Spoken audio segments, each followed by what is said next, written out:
Hello and welcome to the Character Forge, where the members of DungeonsDeepRPGs create and present character concepts and builds of all types and purposes.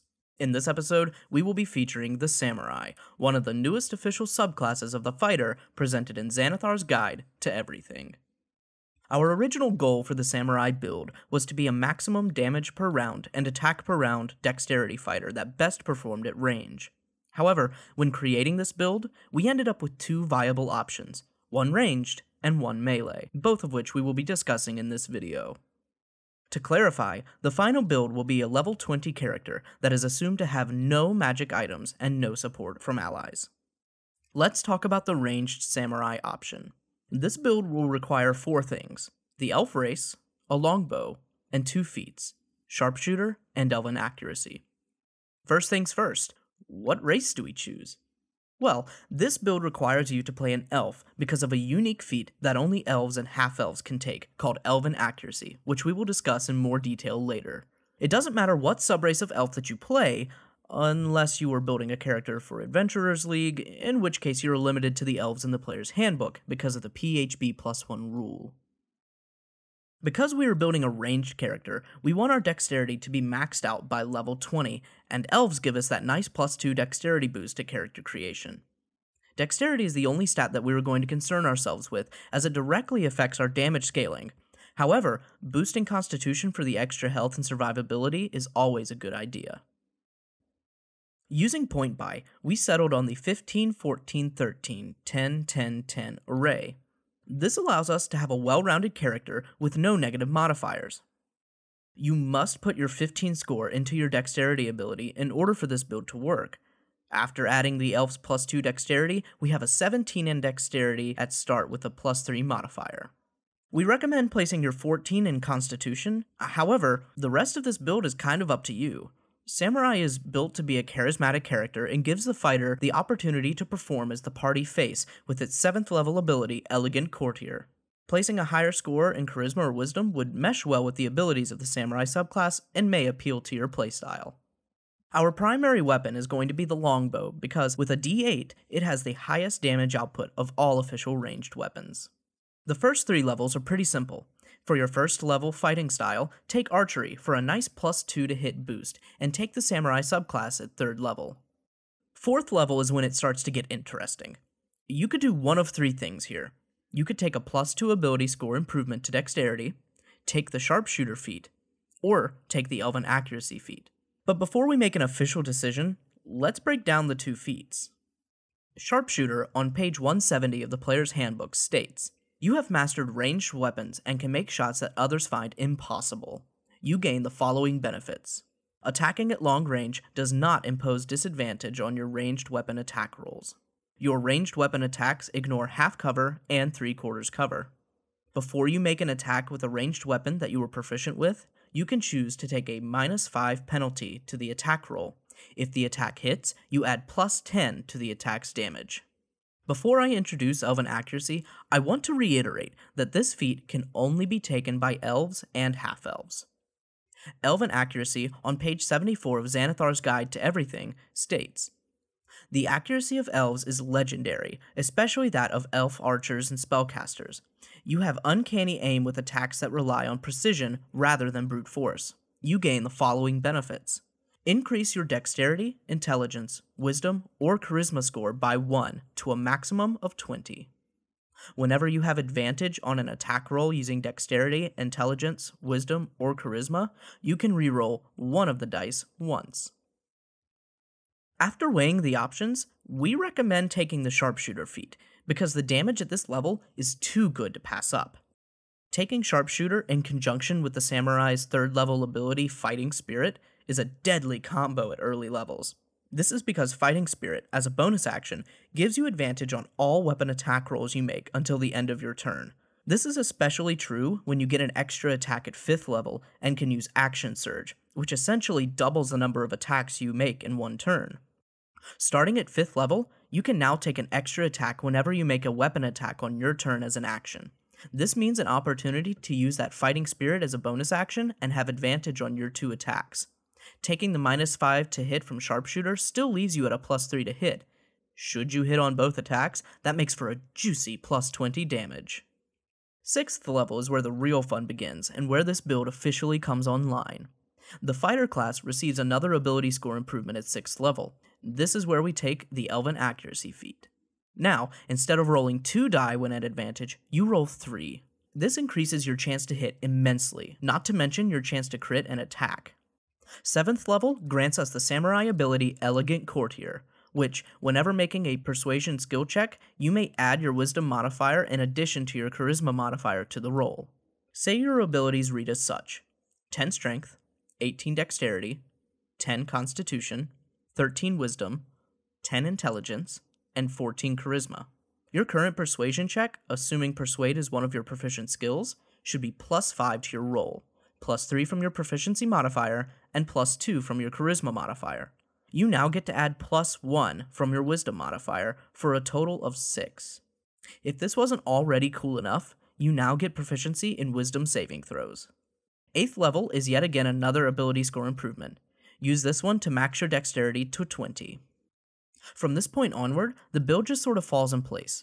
With 4 ability score improvements remaining, you could take the Lucky feat and increase your wisdom and charisma abilities further, or you could take the Martial Adept feat to pick up some superiority die and some cool maneuvers from the Battlemaster subclass.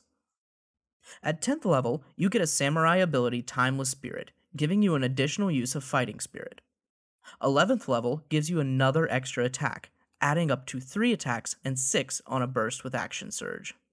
At 15th level, you gain the samurai ability called Rapid Strikes, which lets you trade advantage on an attack roll for yet another attack as a bonus action, adding to your total APR and potential DPR.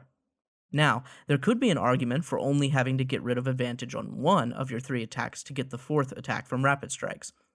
The wording of Rapid Strikes is: if you take the attack action on your turn and have advantage on an attack roll against one of the targets, you can forgo the advantage for that roll to make an additional weapon attack against that target, as part of the same action. You can do so no more than once per turn.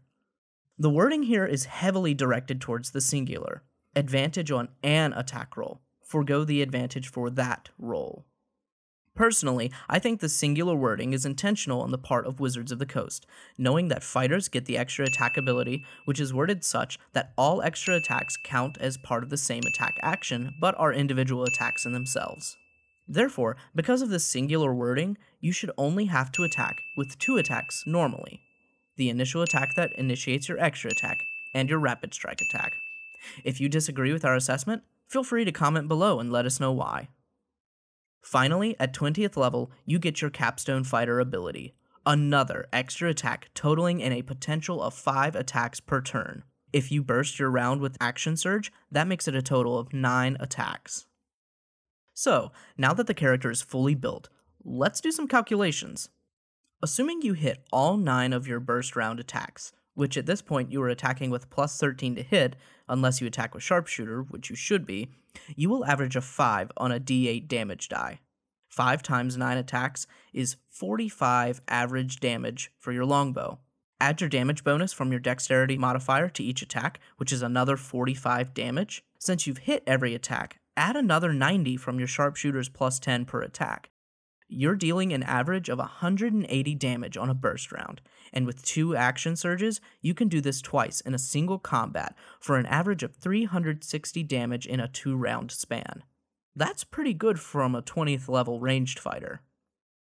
Now, you might be saying to yourself, okay, sure, the ranged option is cool, but how are you going to do a melee option?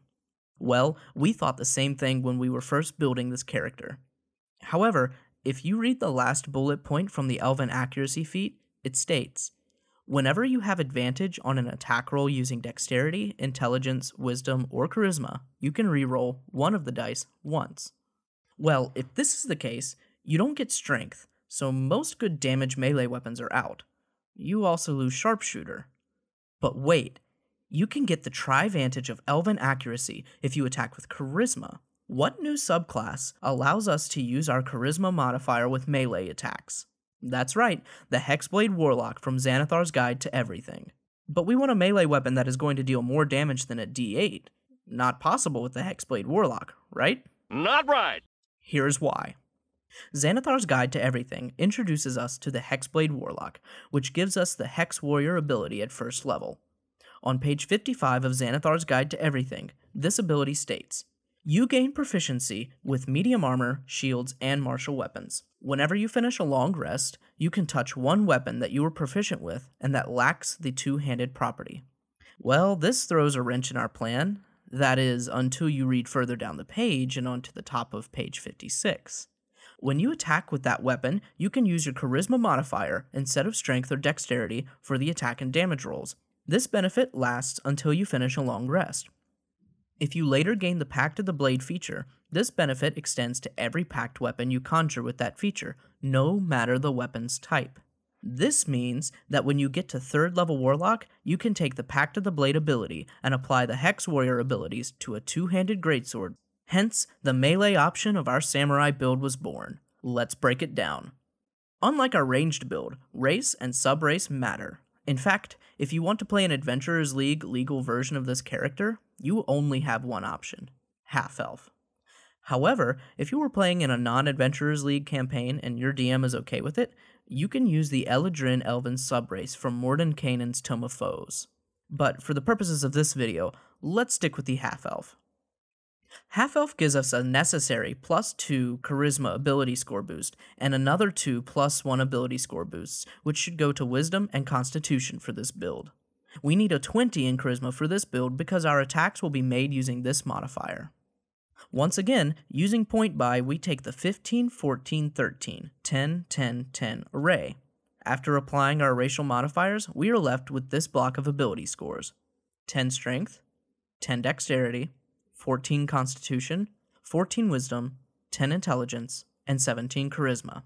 Once again, we have no negative modifiers, which helps us to round out this character. This leaves us with +2 to both Wisdom and Constitution modifiers, and +3 to Charisma.